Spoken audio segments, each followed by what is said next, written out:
One, two, three, four.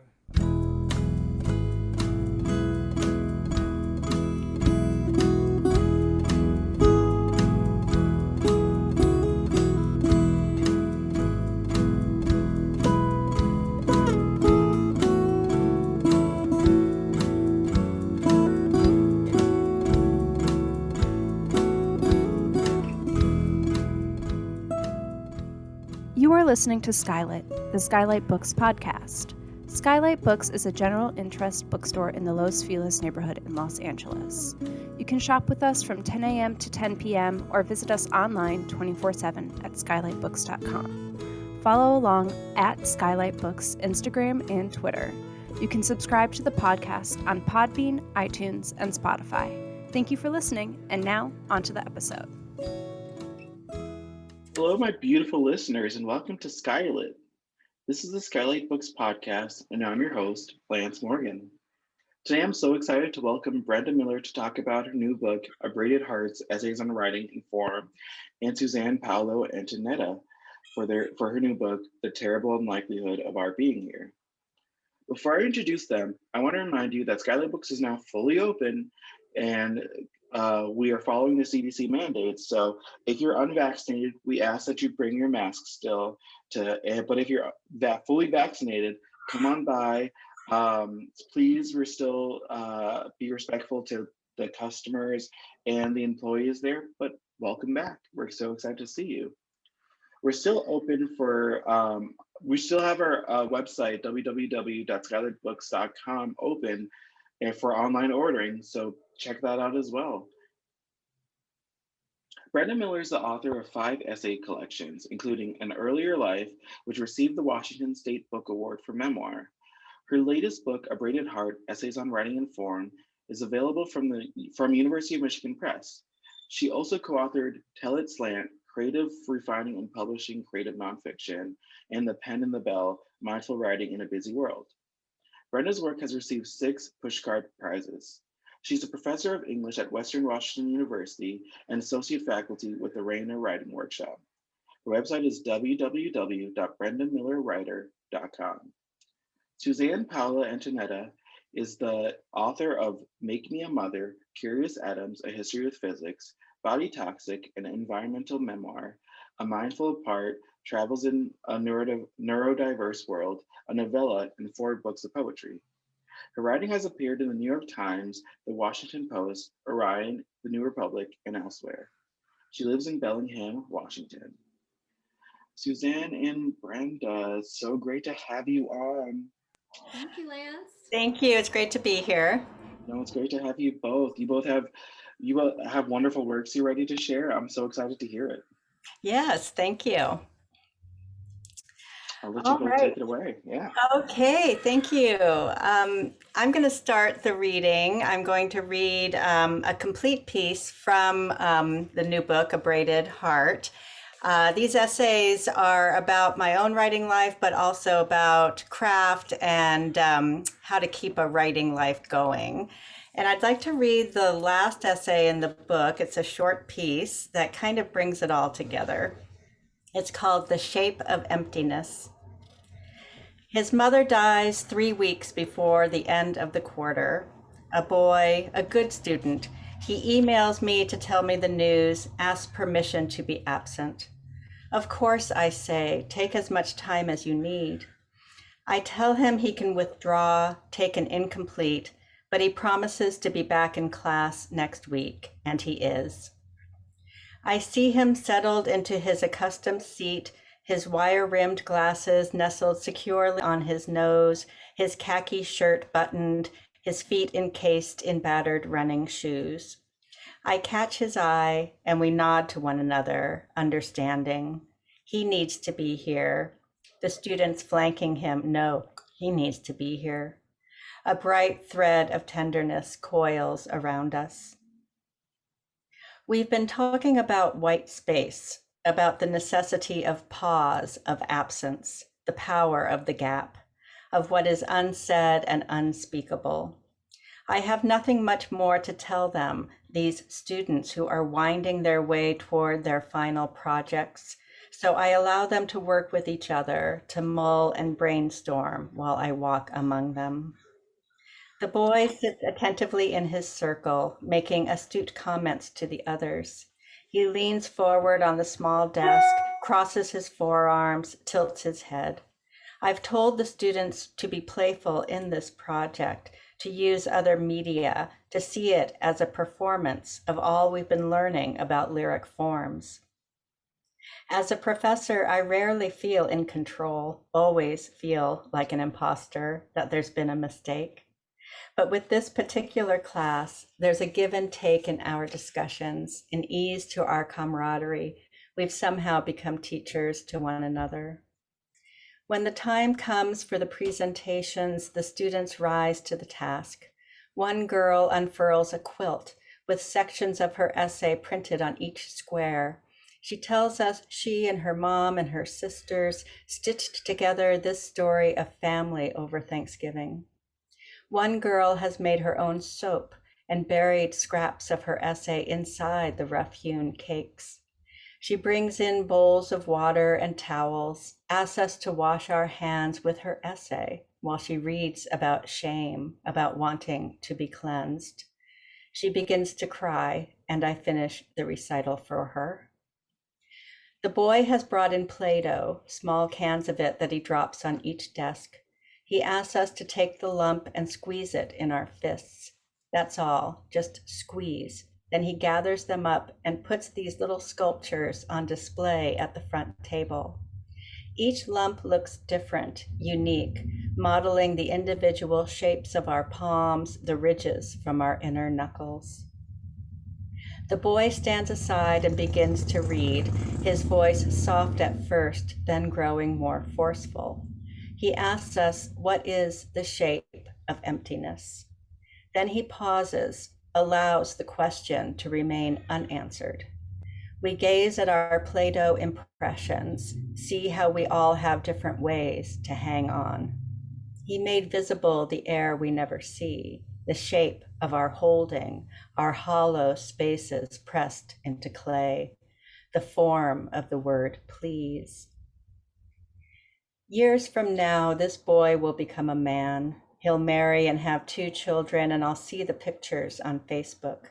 He'll be my friend in the way many of us are friends these days, through screens and updates and thumbs up. On the anniversary of his mother's death, he posts pictures, her face so like his own. I wonder if he remembers our classroom, the large windows that looked out toward the bay, the way light filtered in and made us all pause.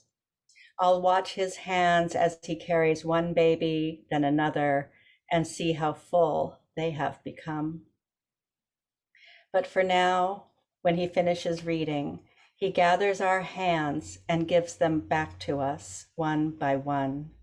We take them from him carefully so we can carry our emptiness into the day. We compare them, showing off the shapes of our grasping, curled like prayers, like anger, like love. Thank you, Brenda. I don't think I'm supposed to clap, but I'm having a hard time stopping myself there. I'm doing like a light clap, all of you out there. Thank you. Well, Brenda, as you know, we wrote Tell It Slant together, and Yes. it's been a while. And so the first piece in this book I ever read was Braided Heart, and that piece just blew me away.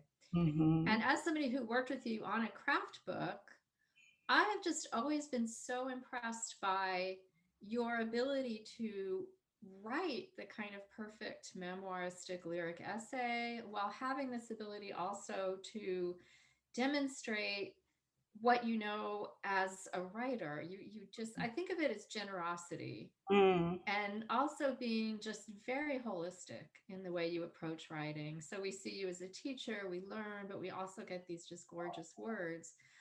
So maybe this is a hard question or maybe not, but how do you do that? How do I do that? Well, a lot of the pieces in this book were written during writing retreats. And so there are times when you have the time, but also the space in your head to really be filtering through memories and experiences and ideas and bringing them together in a way that makes a new kind of sense. And especially on a writing retreat, you're very aware of yourself as a writer, right? And so, so I would write these pieces, but then they never quite fit into any of my other books because I kind of feel like when you mention yourself as a writer or a teacher, that kind of takes the reader out of the experience that you're describing. And so it's a little kind of tick of mine when I read that in other people's work. I'm like, oh, well, I wish I could just stay in the world they're creating, right? So when I was kind of between projects, and so I brought these pieces together, these kind of orphan pieces that had been floating around, and saw that they made a book. And it was gratifying to see that I still did have myself in it, that even though many of them are about other writers or about craft, I can't help but bring the I into it and have that perspective on it. So I think it's just maybe a natural way that I approach any kind of writing.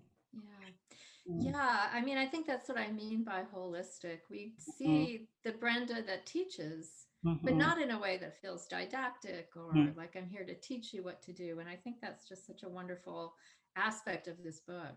I think another question I had is that The Braided Heart is the first piece you wrote in here, is it not?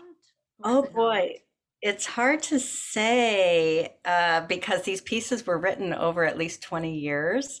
And so I'm not sure if A Braided Heart really is the first one. I think one of the more personal pieces might be one of the first ones. Okay. Yeah. Well, certainly it's an early one, and I'm not sure which the other one is, but it's a long span of time for a book. And the last piece in it is written during COVID, which is kind of a remarkable movement. And I'm wondering how you feel things sort of evolved during that period. Yeah. So when I wrote A Braided Heart, it was an article that I was asked to write for a publication. And at that point, and that was a long time ago, the lyric essay and braided essays and collage and those kinds of forms, although they'd been around for a while, were just then getting more attention, and both in publishing these kinds of pieces, but also thinking about them. So, so I'd say that I wrote that one at a time when there was kind of a void, if I want to put it that way, of pieces that are thinking more critically about form and what we're doing with those forms. And I wrote that one on a writing retreat in Wyoming, and I actually drove to Wyoming to write it.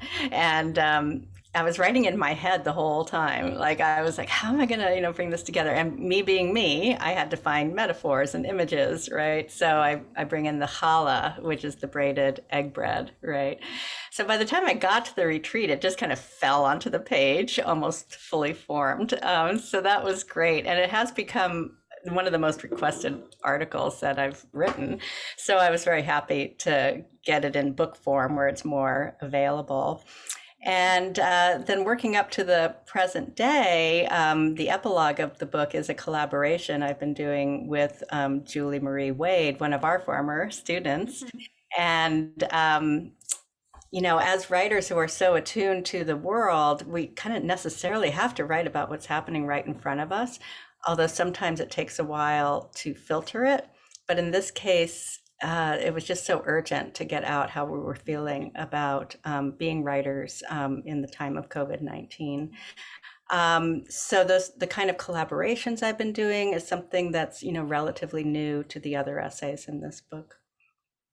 I think that leads to another question that to me speaks to just the big amount writers can take away from this book as writers, as well as readers of lyric essay and memoir, which is that one of the essays in here starts with you having a cold.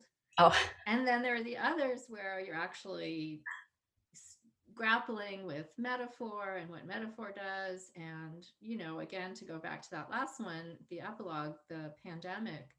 And I think one of the things we all want to learn is how to make everything count, Mm-hmm.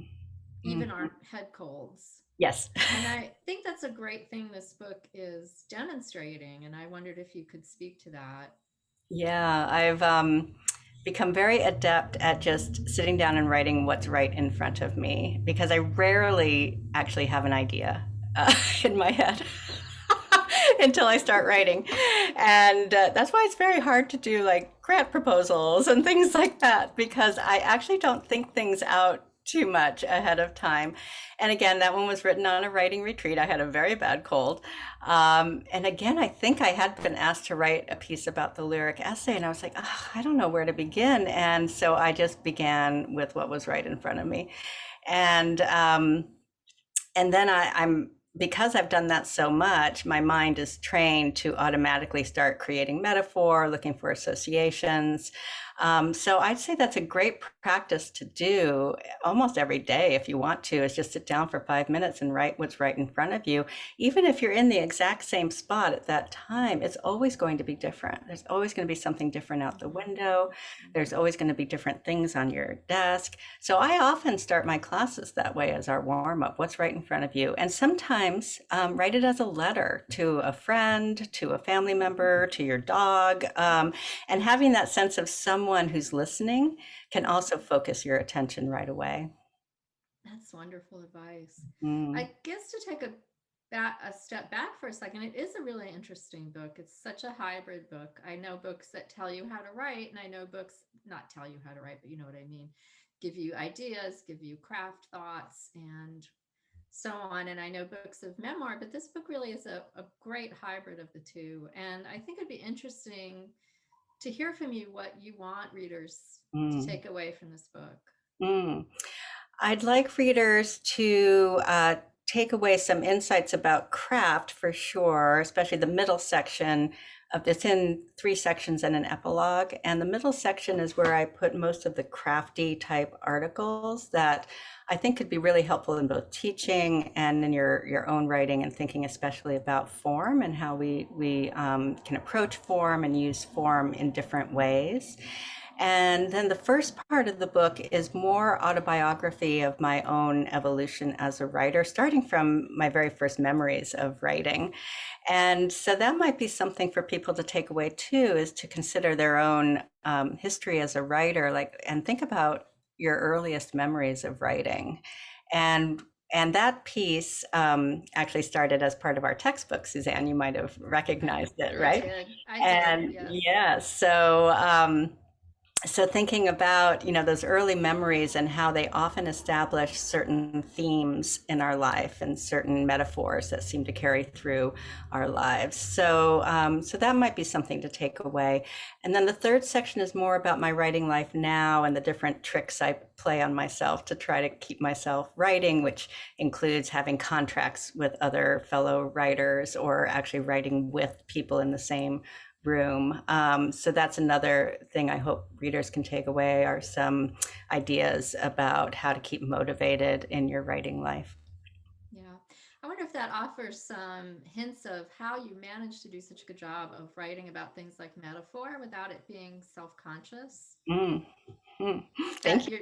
You're kind of going with what you encounter. I love that. I love that idea. And that is a sustainable practice, which... Yes, and it is a practice. Like with anything you practice, you're going to get better at it, or you're going to be able to do it more quickly, right? So just thinking of it that way, that, our writing is always a practice. And just like in a sport or a musical instrument, the more you practice your chops, the more fluent you're going to become in them. Yeah, that's great. Yeah. As you said, when you started this book, it actually was a time when people were saying, well, what is a braided essay? Obviously people are still sometimes asking that question, but there's a lot more out there about forms like that. And that one's certainly been one we've been considering for a while. What keeps them fresh? I think people just keep pushing the boundaries of those forms and creating more hybrid work. And in fact, I just wrote a very short piece for the journal Creative Nonfiction, and they're having a special issue on the evolution of the genre coming out this fall. And I ended up writing about how when I first started writing and teaching the lyric essay, it seemed we would call it almost experimental, or we'd call it, innovative forms, and that we're doing something kind of crazy. And the last time I taught the lyric essay, my students were saying, "So why is this so special? Why, aren't all essays like doing this?" And so it actually has become more mainstream, right? It's no longer really seen as experimental. And so I think in order for works to be fresh, I think using the forms and in their traditional ways, but really bringing new content to it, bringing the world into it the way I've been doing in the collaborations with Julie Wade, right? So just figuring out different ways to keep it fresh for yourself. Great. That's a great answer. So thank you, Susanne. Shall we switch hats now and have you read a bit from your wonderful new book? Yeah, that would be wonderful. Let me see. I'm going to read, I think, about 3 pages, which hopefully should be right around 5 minutes. So this is a book in which I am sort of taking, it focuses on my grandmother, but a lot of what I'm doing in this book is thinking about the questions that her beliefs raised. She was a Christian Scientist, she was a spiritualist, and so obviously that raises a lot of questions about interesting things like reality, like consciousness. And I visited psychics and I talked to scientists, which was a fun thing to do. But I'm going to start kind of at the beginning with a little bit about her. My grandmother believed she had no physical body. She had given birth to my mother, who had given birth to me. So there were a lot of bodies in the story, a lot of flesh swell to be so non-existent. And that they had nested in each other like matryoshka dolls. If you can imagine the smallest matryoshka doll, not simply nesting, but struggling to claim the same body as the larger, dividing and dividing just to achieve eye and limb and breath. And each body had to be unstuck from the one before on a tide of blood and fluid. The strenuousness of the body's efforts, what you could call the absurdity of the strenuousness, only made my grandmother May more convinced. "Do you believe in a God who would cause suffering and death?" she would ask me, answering herself before I got a chance to. "I don't believe in a God who would cause suffering and death." May gave birth 4 times. When my grandmother was young, she skinny dipped every summer morning in Barnegat Bay and estuary, so a place where fresh and saltwater meet. A bay coming off the Atlantic Ocean and flowing 42 miles down the New Jersey coast. My grandmother did not swim naked in my lifetime that I know of. I was her first female grandchild, born to the eldest daughter who had finally, at age 33, gotten herself married. I want to pretend I remember her nude swimming, as it captures something. Her denial of the body, her worship of the body, seemed struck from the same bell. May is still a young woman in this time I'm thinking of, perhaps with an embryo inside her. She may not know it yet, that mad cell splitting, the rush of this new being to catch up to the body my grandmother could so relish and dismiss. May wakes up in the morning at the shore and drinks her Liptons, tea bag in, no sugar. The kitchen is a galley that could hold maybe 2 of her, slender as she is. Buckling linoleum meets the arches of her feet. She goes into the even tinier bathroom that holds a toilet and a sink, cold water. Pees luxuriously, holding it in while drinking her tea, one of those small ritual denials we all practice. Sluices her face. She hangs her floral nightgown on the towel rack and knots a pink chenille bathrobe around her, then crosses the dirt road. Sun inches up, a thin moon fades. Next to the bungalows, a field of cattails grows to her height, and on a few red-winged blackbirds sway. Their call holds a strange high pitch and then a click like the tisk of a tongue. May stands ankle deep in the bay that laps up to a half circle of land, a round inlet roughly the size of a high school gym. The water's brackish and laps at more cattails. No other homes nearby yet, just the two men who live in a shack at the strip of land on the other side of the water. Strange men no one would listen to. So my grandmother May has only herself to make a history here. And this is so familiar she doesn't think, just unknots the robe, drops it over the small wooden dock that holds her rowboat, and puts her body that is not a body into the water. I should say this is written in very short chapters. These are each a chapter. Immortal truth. My grandmother spoke to spirits. Given her beliefs, she spoke to them as one spirit to another, a message passing between two like beings in different planes of existence, coded and implicative, like a lover's text. And it's true, she was chummy almost in her table rapping sessions with Simon, the spirit she contacted, in her Ouijaing. She read tea leaves, which I don't believe she was terribly serious about, and held seances, which she was. She performed seances at home in Westfield in northern New Jersey, but she most loved to do them at the shore during her and her children's summers there. May believed she could control and change the world with her mind. This was in its way a practical belief, meaning it had no base in psychology. No sense that the world is what you make it, or it's up to you to decide how you feel about things. These truths my grandmother might have acknowledged, but they skirted the central one. If the matter of the world had only spiritual reality and poured forth from your mind, you could make it do anything you wanted. Spirit is immortal truth. Matter is mortal error. So says the Christian Science Creed. And death only moves you from one spiritual existence to another. From the summer land you built beside an estuary off the coast of New Jersey, heavily polluted but still a potent symbol, to a place called by America's first prophet and clairvoyant, Andrew Jackson Davis, the Summerland.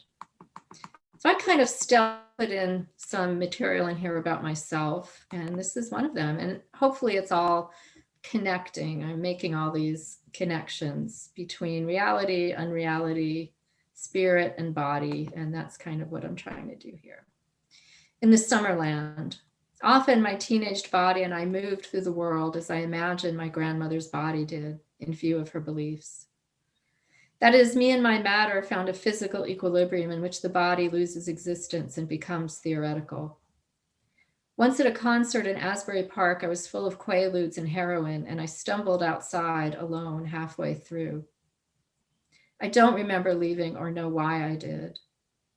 Outside, I collapsed on the pavement. It's hard to explain that state of not being conscious or unconscious either. When I came to myself, the concert had ended, the world was dark, and several cops were yanking on my arms. Nope, my ride had left. Somehow the cops decided to leave me alone, and somehow I found another ride. What matters here is the sensation and the sequence. I left the theater without knowledge of my body, which meant it crashed around doing its own unpredictable thing. As my eyes opened and the yanking began, it returned, a weight that reinstated itself around the nerve endings, finding themselves scraped by sidewalk. It had been gone and it had come back in the manner of physicist John Wheeler's comment that the only phenomena that can be said to exist in the universe are observed phenomena. And that's that. Yay, thank you. Thank you. Oh, Susanne, I love this book so much. And when you mentioned, doing new things with form and what people are doing these days, I think you are a stellar example of how you're pushing the segmented collage form into new territory. And when I read this book, I was trying to think of a metaphor again for it, because we've used the braid, we've used collage, we use mosaic so much. But as you were reading, I started envisioning a spider web. So there's like a glistening spider web, and each little strand is connected to the others in very intricate ways. So I think it's a real masterpiece. And you mentioned that it's composed of many small chapters, and I counted them, and I came up with 151. Is that correct? Do you know?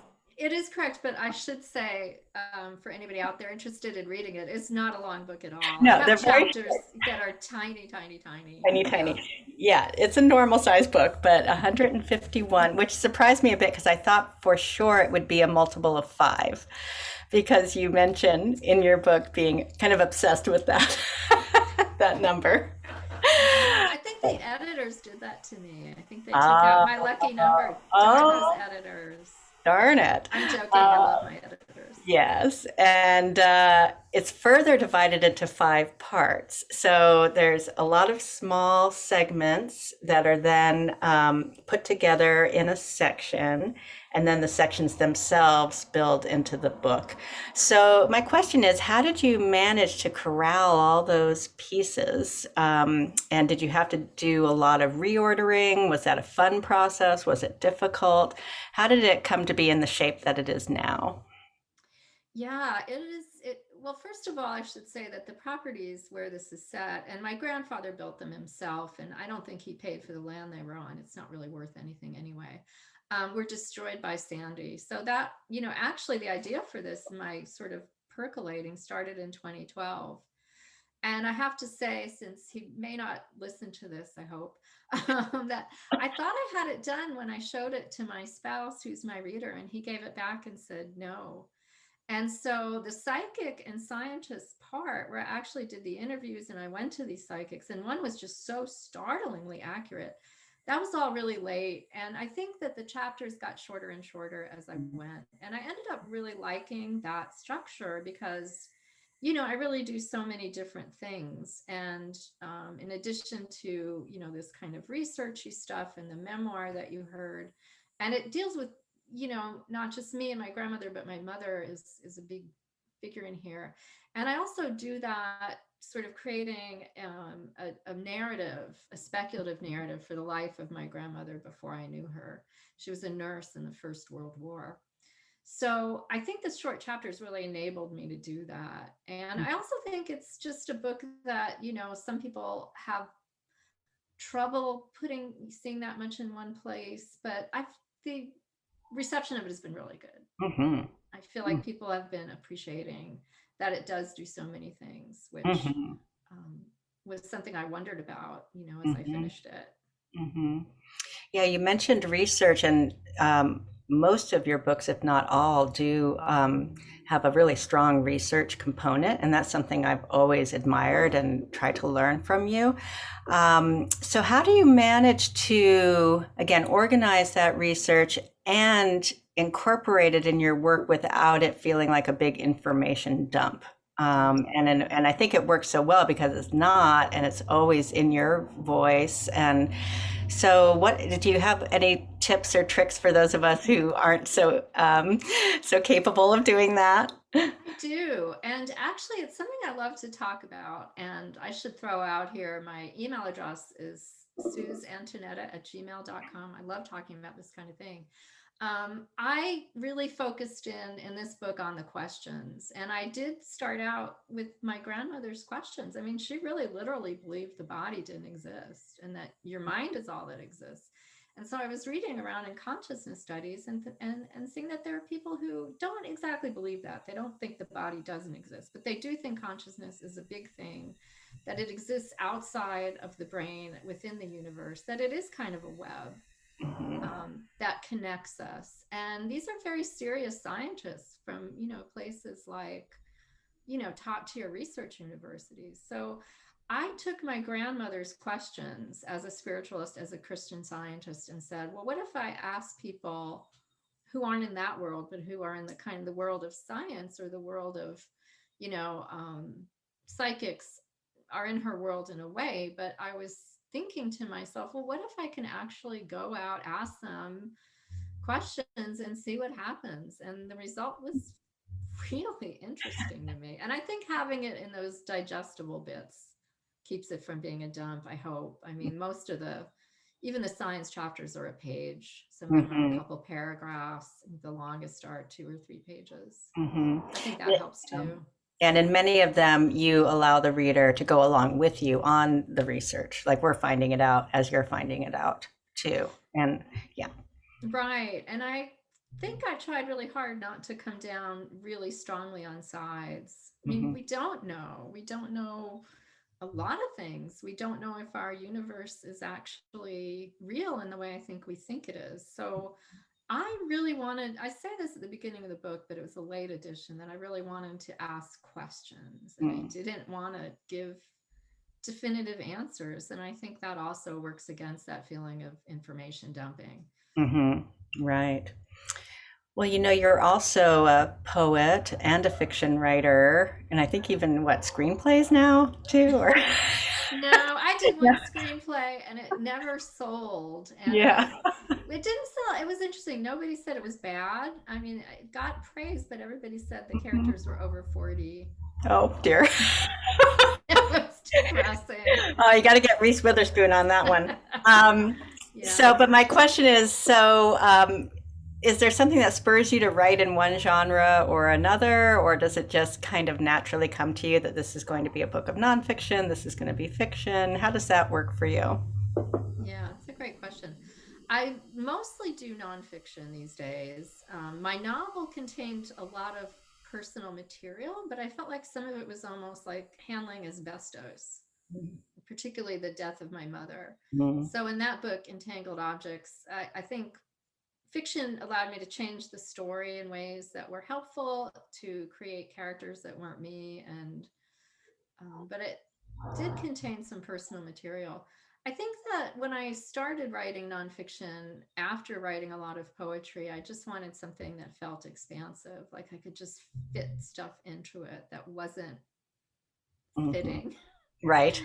Yeah. Yeah. So the book's title is The Terrible Unlikelihood of Our Being Here. Can you talk about that title, and how does it forecast the themes that you see running through the book? Sure. Well, I mean, there's so many terrible unlikelihoods in there. Me having survived, I think, is a terrible unlikelihood in some ways.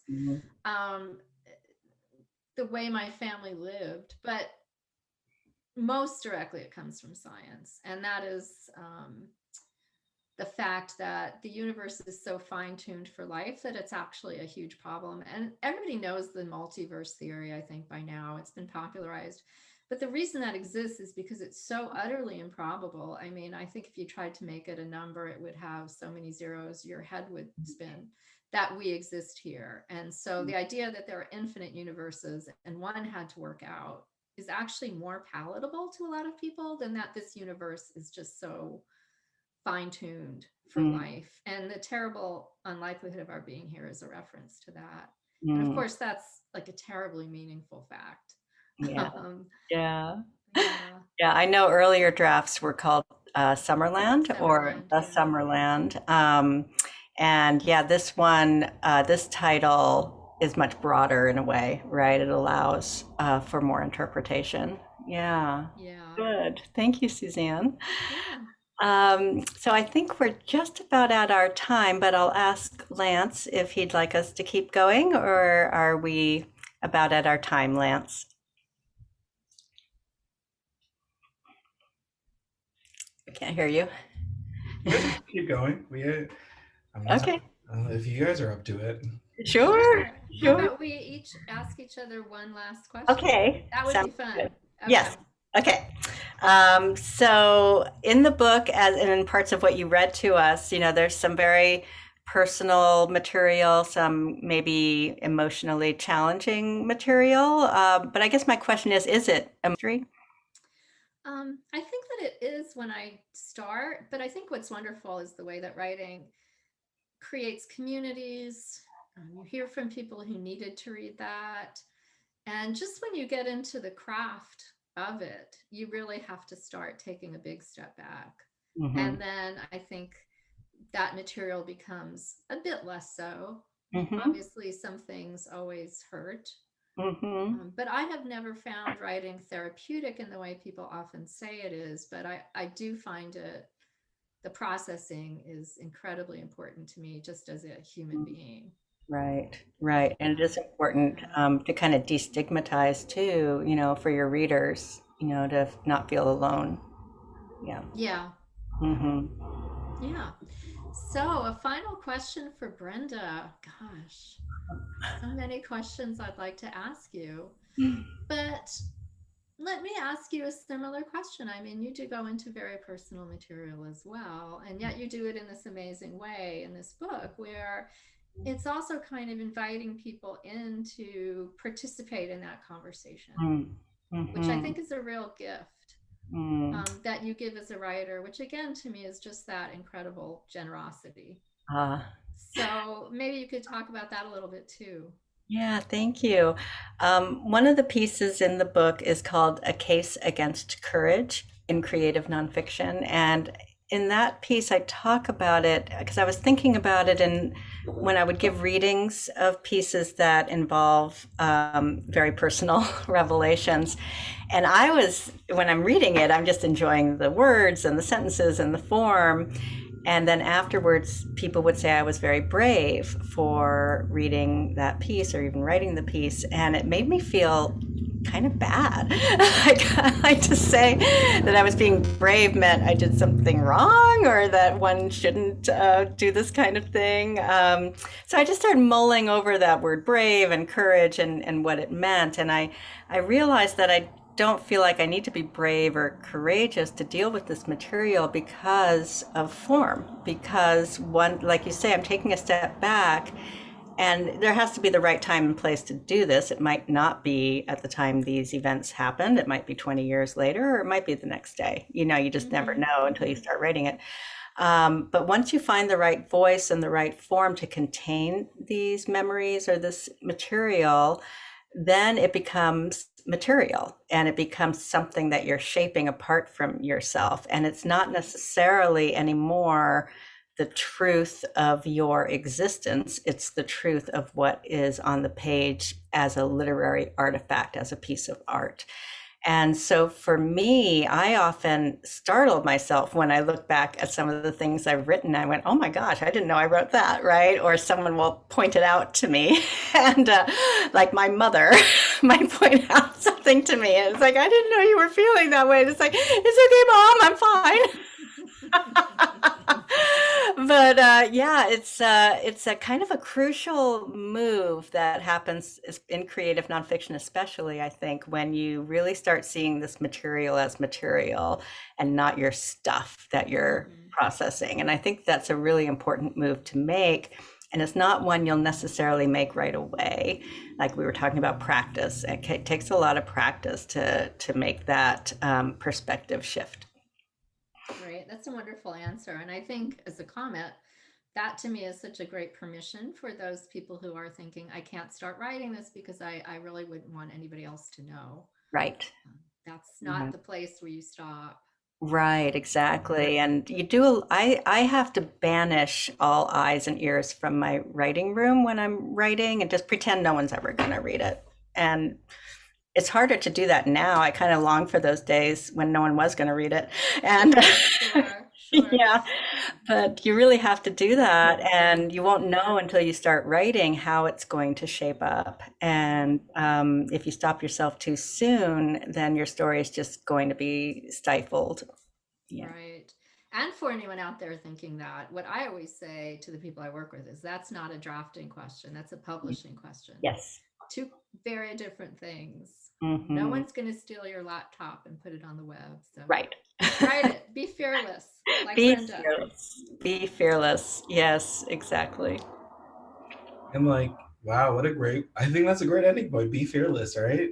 Fearless. Be fearless. That's honestly, I feel like that should be the thesis of this entire conversation, right? Yes. Thank you. No Yes, problem.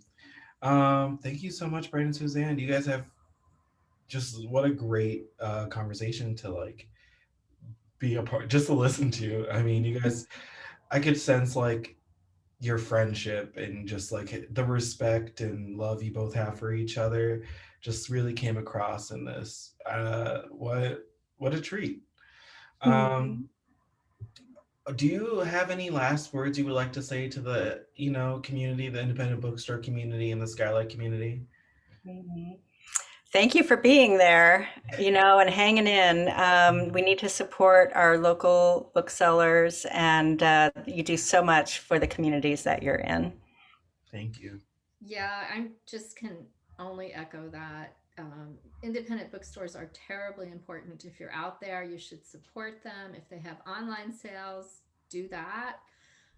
Because, talking about communication and community, that's where it happens for so many writers and readers, is those wonderful independent bookstores that have workshops and readings and things like this and are really enriching the community, not just taking your credit card. Mm-hmm. It's true. That is true. No, thank you both for that. Thank you. Thank you for being a part of the supporting the independent bookstore community too. And thank you to all the listeners for coming back again. Today we had Brenda Miller and Susanne Paola Antonetta, again for their books A Braided Heart and The Terrible Unlikelihood of Our Being Here. Both books which are currently, as you're listening to this episode, on display on our podcast display in the front of the Skylight Bookstore right now. So go check it out. Go read these two wonderful works and check out their other work too. They have so many great books so many great books out there. And yeah, it's just go check them out. And thank you to all the listeners again for returning. Thank you to my two guests today for being wonderful. And to everyone, have a great, wonderful, and beautiful rest of your day today. Have a good. Thank you for listening to the Skylight Books podcast series. Please don't forget to visit our website at skylightbooks.com and make sure to follow us on Twitter and Instagram. Also, don't forget to subscribe to this podcast for more author talks and bookseller conversations. You can find us on Podbean, iTunes, and Spotify. Stay safe and healthy, and we hope to see you back in our store soon.